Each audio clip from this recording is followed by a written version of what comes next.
नमस्कार, हमारे चैनल आपका खबरी लाल पर आपका स्वागत है। झारखंड विधानसभा चुनाव की आहट के साथ हम झारखंड राज्य के विभिन्न विधानसभा सीटों पर हार जीत के साथ साथ प्रत्याशियों का विश्लेषण कर रहे हैं कि कहां से किसके और किस दल के प्रत्याशी बनने की उम्मीद है, क्या है उनकी पृष्ठभूमि और कितनी संभावना है उनके जीतने की। इसी क्रम में आज बात करेंगे लोकसभा चुनाव के बाद चर्चा में आए गिरिडीह जिला के अंतर्गत आने वाले डुमरी विधानसभा सीट की। डुमरी विधानसभा सीट से लगातार 4 बार विधायक रहे सूबे के शिक्षा मंत्री जगन्नाथ महतो के निधन के बाद हुए उपचुनाव में जगन्नाथ महतो की पत्नी बेबी देवी ने झारखंड मुक्ति मोर्चा प्रत्याशी के रूप में तथा झारखंड आंदोलनकारी स्वर्गीय दामोदर महतो की पत्नी यशोदा देवी ने बतौर आजसू प्रत्याशी के रूप में चुनाव लड़ा। इसके अलावा AIMIM की ओर से मौलाना मोबिन रिजवी मुख्य रूप से चुनावी मैदान में थे।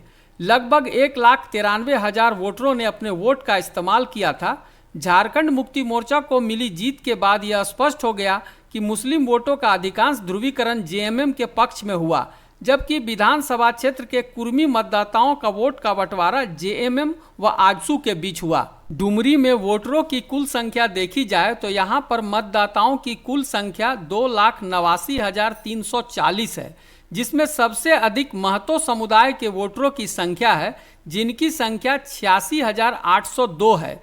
उसके बाद मुस्लिम समुदाय के मतदाता 60,760 हैं, अनुसूचित जाति के 31,827 तथा अनुसूचित जनजाति के 30,970 मतदाता हैं। डुमरी विधानसभा सीट, यह नाम आते ही जाति आधारित वोटिंग खुद ब खुद जेहन में उभरकर सामने आने लगती है। इन बातों के जेहन में आने की वजह लगातार एक ही जाति का विधायक रहना भी है। इस सीट पर पिछले 10 चुनाव से कुर्मी महतो जाति का ही कब्जा है। 1977 से लेकर 2019 तक यहाँ जितने भी विधायक बने हैं वे सभी कुर्मी ही रहे हैं। इस बार भी प्रमुख प्रतिद्वंदी कुर्मी जाति से ही होंगे और जीत भी उन्हीं में से किसी एक के हाथ लगेगा। ज़्यादा पीछे न जाते हुए झारखंड बनने के बाद से शुरुआत करें तो सन 2000 में लालचंद महतो जनता दल यूनाइटेड से तथा उसके बाद से 2005, 2009, 2014 और 2019 में लगातार 4 बार जगन्नाथ महतो यहां से JMM के टिकट पर विधायक हैं। उनके निधन के बाद हुए उपचुनाव में उनकी पत्नी बेबी देवी को जीत मिली। फिलहाल यहां के सीट पर JMM का कब्जा बरकरार है। 2019 के चुनाव में जगन्नाथ महतो ने अपने निकटतम प्रतिद्वंदी आजसू की यशोदा देवी को 34,288 मतों से हराया था।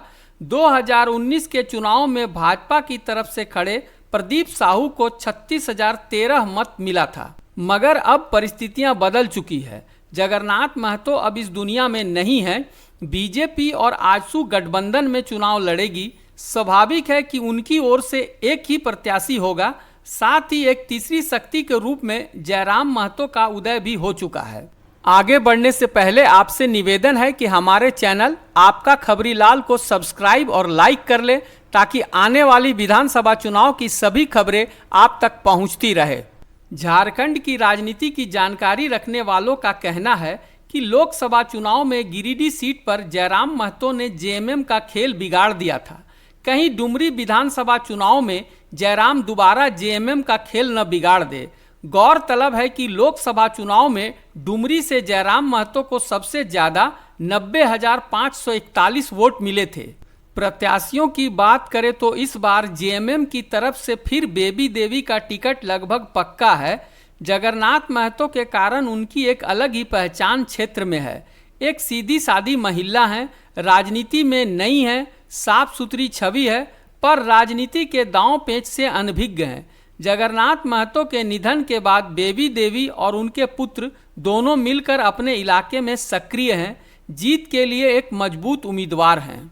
NDA गठबंधन की तरफ से यह सीट आजसू को ही मिलेगी। ऐसे में प्रत्याशी का अंदाज लगाया जाए तो यशोदा देवी को टिकट मिलने की पूरी संभावना है। यशोदा देवी का राजनीति से गहरा नाता रहा है। उनके दिवंगत पति दामोदर महतो आजसू के केंद्रीय महासचिव सह डुमरी विधानसभा क्षेत्र के प्रभारी रह चुके हैं। दामोदर महतो झारखंड अलग होने से पहले जनता दल यूनाइटेड पार्टी के नेता भी रह चुके हैं। जब बिहार से अलग होकर झारखंड बना तो दामोदर महतो आजसू में शामिल हो गए। यशोदा देवी पति की मृत्यु के बाद राजनीति में आई। क्षेत्र में अच्छी पकड़ है, लोग उनके व्यवहार के कायल हैं, टिकट की सबसे तगड़ी दावेदार हैं, अतः आजसू से इन्हें ही टिकट मिलने की पूरी उम्मीद है। तीसरे और मजबूत उम्मीदवार हैं जयराम महतो। जी हाँ, सही समझा आपने, वही टाइगर जयराम महतो जिसने अपनी दहाड़ से झारखंड में हलचल मचा रखी है। जयराम धनबाद के तोपचाची के निवासी हैं, जल जंगल और जमीन की बात करते हैं, खतियान के मसले पर अपनी आवाज बुलंद किए हुए हैं, रोजगार, शिक्षा, स्थानीयता तथा विस्थापन की समस्या को लेकर उनका अंदाज आक्रामक है।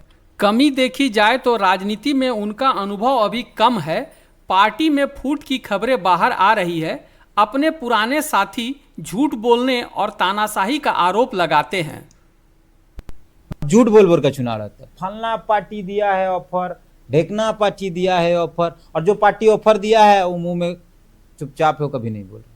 जयराम को ही सारे ऑफर आते हैं, जयराम को ही सारा फोन आता है, नाम नहीं बताने की शर्त पर फोन आता है। नाम नहीं बताएंगे कौन आईएएस था, नाम नहीं बताएंगे कौन जज था, तो ऐसा तो हम भी बोल सकते हैं कि हमको अमेरिका का पूर्व राष्ट्रपति का पूर्व बेटा का पूर्व पत्नी फोन करके बोली कि जयराम जो कर रहा बहुत अच्छा काम कर रहा, उसको हम लोग पूर्व बैंक मैनेजर का पैसा देंगे।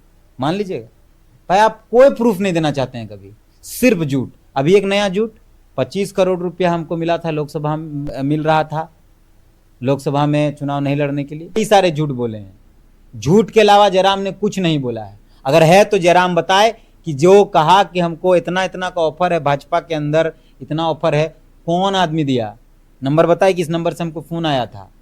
बस हवाबाजी में कुछ भी, हमको इतना का ऑफर दिया, हेलीकॉप्टर देंगे, 100 करोड़ का बोल देते हैं। तो कुल मिला जुला कर देखा जाए तो मुकाबला धनबाद और गिरिडीह के अन्य क्षेत्रों की तरह त्रिकोणीय ही होगा। रही बात जीत हार की, तो चूंकि महतो समुदाय के मतदाताओं की संख्या यहाँ सबसे ज़्यादा है और प्रत्याशी की जीत हार में उनकी महत्वपूर्ण भूमिका होती है, पर यहाँ महतो समुदाय का वोट बढ़ जाता है। ऐसे में मुस्लिम समुदाय के वोटर निर्णायक भूमिका निभाते हैं। इस समुदाय के वोटरों के बारे में कहा जाता है कि इन्हें जिस जगह बीजेपी को हराने वाला प्रत्याशी नजर आता है उसे ही वोट करते हैं, चाहे वह किसी भी पार्टी का हो। ये बात सच हो या झूठ, मगर इनका एक मुश्त वोट बेबी देवी या जयराम की तरफ जाता है तो उसकी जीत निश्चित हो जाएगी। जयराम मुस्लिम मतदाताओं की भी पसंद है और जेएमएम भी उन्हें अपना हितैषी नजर आता है। ऐसे में यह मुकाबला काफ़ी कड़ा और रोमांचक हो जाएगा। ऐसे में देखा जाए तो मुख्य मुकाबला जेएमएम की बेबी देवी और जेकेएलएम के जयराम महतो के बीच नजर आता है, मगर मुस्लिम मतदाता अगर ऊहापोह में रहें और उनके वोटों में किसी तरह का बिखराव हुआ तो बाजी आजसू के हाथों भी लग सकती है। ऐसे में जीत की संभावना सभी पार्टियों के पास है। पार्टियां इसी आस में ही तो चुनाव लड़ती है। अगर मान लिया जाए कि मुकाबला इन्हीं तीनों के बीच होगा, जिसकी पूरी संभावना भी है, तो अनुमानित परिणाम के अनुसार जयराम पहले, बेबी देवी दूसरे और यशोदा देवी तीसरे स्थान पर आ सकती है। जीत किसकी होगी इसका फैसला तो परिणाम आने के बाद ही पता चलेगा। आपका क्या मानना है कि डुमरी विधानसभा सीट से किसकी जीत हो सकती है? कमेंट में हमें जरूर बताएं। अगर आपको हमारी खबर पसंद आई तो हमारे चैनल को सब्सक्राइब और लाइक कर ले। साथ ही अपने विधानसभा क्षेत्र की जानकारी चाहते हैं तो उसका नाम कमेंट में लिख दें। धन्यवाद।